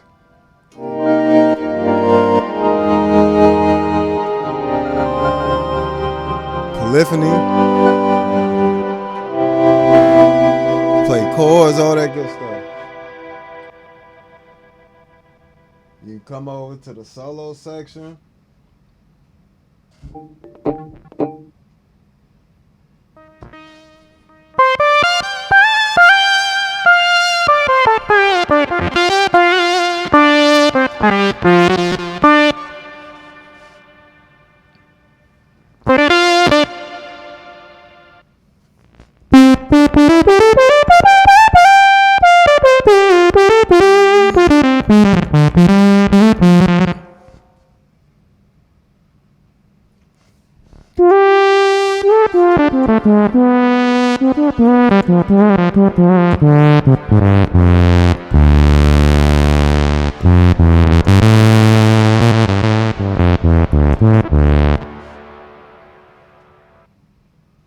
You got ARPs.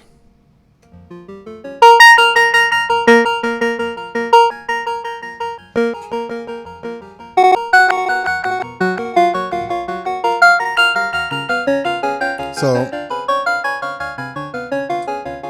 you got all types of options with all these pedals. Yeah, the imaging on the Enzo X is crazy. And not only that, but the reverb, that large prism reverb, is the same one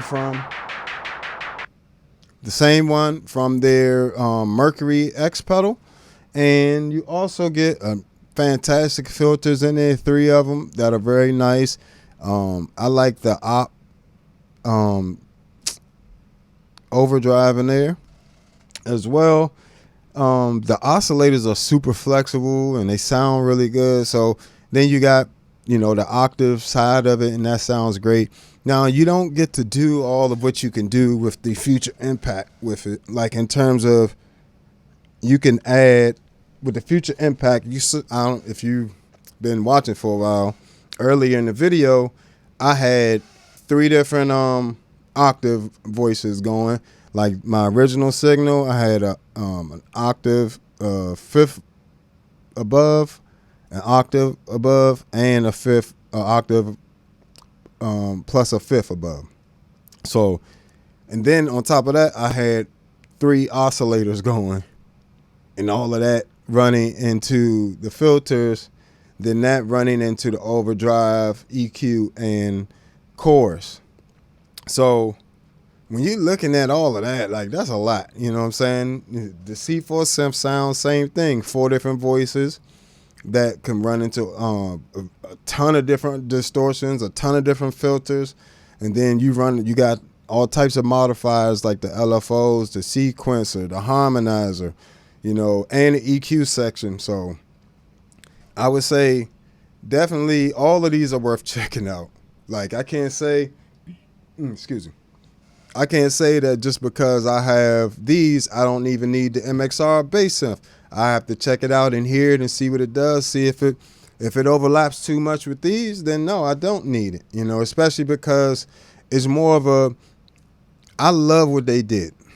I love what MXR did with that bass synth pedal in terms of they made it so simple for people that aren't trying to do all this. You see how long you got to pretty much take a little class if you don't want to read the manual. You got to sit here for an hour and a half and watch somebody, you know, go through each individual thing and show you how they work together. So compared to that, it's just a few knobs. It's really probably, let's see, 1, 2, 3, 4, 5, 6, 7, 8, 9, 10, 11, 12, 13, 14. I think it's about 14 parameters, even though it's just that one little pedal with 6 knobs and 2 buttons. It's like 14 different parameters that thing can do. Like, can change. But from the oscillator forms, it's got a sub octave in it. So I get the appeal of it. It making synth bass easy for bass players. You know, these ones, they ain't worried about that. The C4 synth, Future Impact, Enzo X, they not worrying about making it easy. They're worrying about are all the tools there that you need to get any type of sound you can out of what's available here. You know, and that's not what the MXR bass synth is. It's a very much a fixed type of thing that has a bunch of variations that you can do to it, but it is very much like a fixed thing. You're not playing around with oscillators, shapes, and stuff. It's just you have triangle, saw, and square. And then you get a sub octave that you can put underneath any of those. So that's where they kind of differ. The MXR also only has 8 presets, while all of these have 99. You know what I'm saying? Like all of these, the Future Impact, the C4 Synth, and the Enzo X, all have 99 presets, and they all can be backed up to your computer. So any sounds you make, you can save. You can share them with your friends or whoever you would like to share it with, as well as you can import other people's sounds. Like if you download my packs for any of these pedals, you're going to have immediate access to all of my sounds, which it took, as you can see, they take me quite a while. It takes me hours to get these preset packs together because I got to not only, you can't just throw them together and just put it out there. You got to put them together, play through them, come back the next day, play through them again just to make sure your ears ain't playing tricks on you. You know, so I like to make sure, I take a lot of pride in my products and things that I offer to you guys, including from the videos to the preset pack. So, you know, I want you guys to feel comfortable, you know, spending your hard-earned money with me and knowing that you're going to get a good return for that investment, whether it be saving you time or opening up additional ideas. You know, I hope to hear some of these preset pack sounds on the radio. That's what I'm hoping. So, you know, from one of you guys, you know, you already hearing them on the radio from me in different aspects of stuff. You know, I was on the radio a few times, but not recently. You know, it is what it is. It's expensive to be on the radio, bro. But yeah, so okay, so if you're going to choose between, how do you choose between these 4? Between the Future Impact, the C4 Synth, the Enzo X, and the MXR bass synth. MXR bass synth, if you know you're not going to, if you already have C4 synth and you sold it because it's too much tweaking, don't go get the Impact, the full Future Impact or the Enzo X, because that's going to be too much tweaking for you. Some people don't like turning, you know, experimenting all that much. They just want a few things to experiment with. They get overwhelmed when they look at the Future Impact software or look at the C4 Synth app or even the Enzo X app. You know what I'm saying? But if you into tweaking and doing things like that, I'd say you can't go wrong with the Future Impact V4 VIP or the C4 synth in terms of if you just want some bass synth, right? Now, in terms of which one you want to go with, that is really up to you. If you want that MIDI capability, you're gonna have to go with the Future Impact. Like that's a no-brainer if you need that, or you want to be able to control other synths with your bass. Future Impact wins there. If you want to use the synth pedal as a standalone effects unit, I will go over to like meaning you just want to use the chorus, or you just want to be able to use the envelopes, filters at times, or just the what else they got in there on they got like phasers, chorus, tremolo. You know, you can use the C4 synth for all of that stuff, and all of those to me sound better as the individual effects in the C4 synth. Like, it's got way more filters, way more distortions. It's got all the same ones as the Spectrum. So you got 30-something filters and like 13 distortions. This is crazy. But you don't get none of that MIDI. I mean, you can use USB MIDI to do program changes. So like I have it set up with my board where I can change sounds on the C4 synth from the MIDI Captain, but I can't play other synths with it, and I can't play it with a MIDI controller like I can the Future Impact and the Enzo X. So if you need to play it with another keyboard, the only option is the Future Impact or the Enzo X. And when you're playing it with a keyboard, latency is not a problem at all. Like, isn't even a thing. So all these same sounds you can just play with your keyboard if you would like. Use it as like a sound module. But the Enzo X sounds great all around. I really don't have no complaints about it. You know, it does sound, has that polyphonic aspect to it, which allows you to play like actual pads and, you know, it's got some really dope lead sounds and some crazy bass sound. I created like 25, 28 bass sounds in there.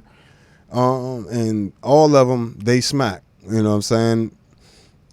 If you want a little bit of everything, but you don't need to control it with other synths, like you getting it just because this is the only synth that you have anyway, say you don't have keyboards and all that extra stuff, and you don't need that MIDI capability.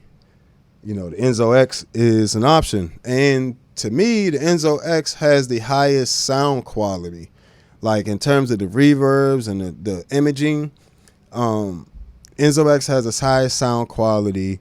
In terms of the fattest bass sounds, like the warmest, I feel like the C4 synths are warmer, but I feel like the Future Impacts might be fatter.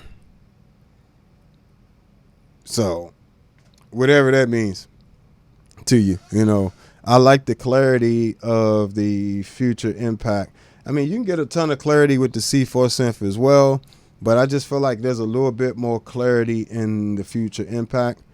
But they both, like I said, got amazing bass sounds in there. So I don't think you can go wrong with any of these. And like I said, when I get the MXR one, I'll do a review and I'll do all four of them together. I'll do a whole video just comparing each one, you know, try to go through, compare oscillators, then go through and compare filters and distortions and options like that. And then go through and explore the modulation sections of them and then go from there. Because that's all it really is an oscillator going into a distortion, into a filter, into a modulation. And then we EQ it from there. We usually EQ it either probably before the modulation, because a lot of times we want like chorus, you want that big wide sound, and when you run it back through something else, it'll usually squash that image some. So we usually have something like chorus at the end, and just like have a little bit of EQ before that. That's bass synth in general. Like if you take your bass, you run a distortion that creates like a saw wave type form, and then you run that into a filter. You run that into an EQ, add some warmth and some body to it. You might even add a little overdrive for saturation, and then run that into some chorus, a flanger or a phaser that's running a slow rate, usually a slow rate with a high bit, a high depth. That's pretty much how you create bass synths. And then you just swap out individual pieces of that, like with different gear. So if you know, the TC Electronic chorus is different than, you know, I don't know, anybody else's chorus. Like Electro Harmonics and TC Electronic chorus, neither one of their chorus sound like each other. So that's why you swap them out, individual effects. But man, this is a little impressive unit. Definitely do not hesitate to check it out. I know it's not much information on it, and it's like you don't want to really take that chance. Luckily, like I said, my guy Neo Lover 23 looked out for the channel and said, you know, hey, he's gonna make sure that all you guys got your review video for the Future Impact V4 VIP. So hit that like button. Make sure you subscribe. You know, make sure you check out all my stuff, and I will catch you guys later. I know I was supposed to be out of here 30 minutes ago actually, but I just thought about that comparison. So you guys got lucky there. You know, you didn't have to wait for it. You got a little sneak peek. But all right, I'll catch you guys later. Thank you for checking. This has been another episode of All Bass Creations, Effects, Tutorials, Demos, and Review. Subscribe, like, and share. Hit me on all social media at the Bass Negus. If you want to DM me, you know, Facebook or Instagram, I usually answer those, you know, for the most part. So if you have any questions, or, you know, if you want to get a hold of something you can't find, one of my packs or something, just let me know. All right, I'll catch you guys later. Thank you for hanging with me. It's been amazing. Peace.